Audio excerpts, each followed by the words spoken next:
Assalamualaikum warahmatullahi wabarakatuh.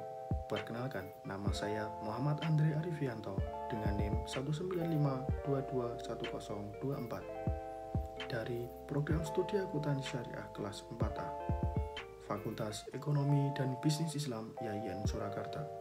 Pada kesempatan kali ini, saya sedikit menjelaskan tentang Bitcoin dalam perspektif Islam. Langsung saja masuk ke dalam pembahasan. Apa sih itu Bitcoin?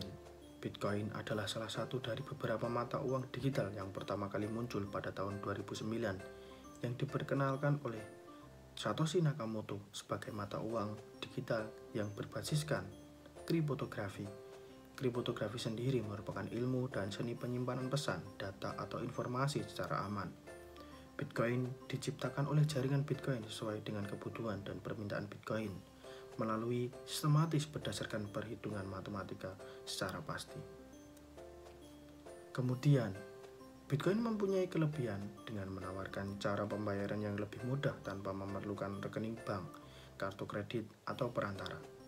Bitcoin adalah uang tunai yang disimpan dalam komputer yang dapat digunakan untuk menggantikan uang tunai dalam transaksi jual beli online. Berbeda dengan mata uang online lainnya yang berhubungan dengan bank dan menggunakan sistem payment, Bitcoin secara langsung didistribusikan antara pengguna tanpa diperlukan perantara. Di samping mempunyai kelebihan, Bitcoin juga mempunyai kekurangan jika digunakan sebagai mata uang, yakni tidak adanya payung hukum yang mengatur terhadap peredaran mata uang Bitcoin. Apabila terjadi penyalahgunaan terhadap Bitcoin, seperti pencurian, money laundering, penipuan, dan tindak pidana lainnya, tidak ada satu lembaga pun yang bertanggung jawab. Selanjutnya,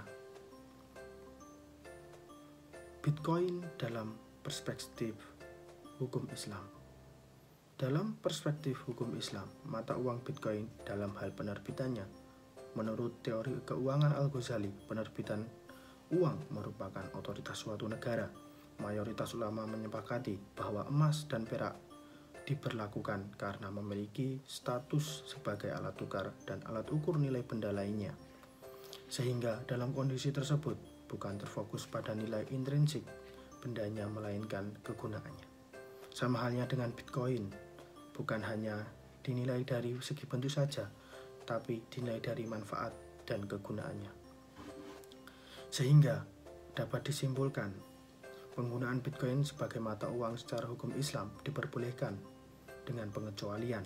Ditinjau dari aspek kemudaratannya, transaksi jual beli Bitcoin tidak diperbolehkan jika terjadi spekulasi, ada unsur judi mengadu nasib sebagai sarana taruhan, tetapi semua kemudaratannya dan maslahatnya tergantung dari pemilik dan penggunaan Bitcoin itu sendiri. MUI atau Majelis Ulama Indonesia juga menegaskan bahwa Bitcoin hukumnya adalah mubah sebagai alat tukar bagi yang berkenan untuk menggunakannya dan mengakuinya. Namun, Bitcoin sebagai investasi hukumnya adalah haram karena hanya alat spekulasi, bukan untuk investasi, hanya alat permainan untung rugi, bukan bisnis yang menghasilkan.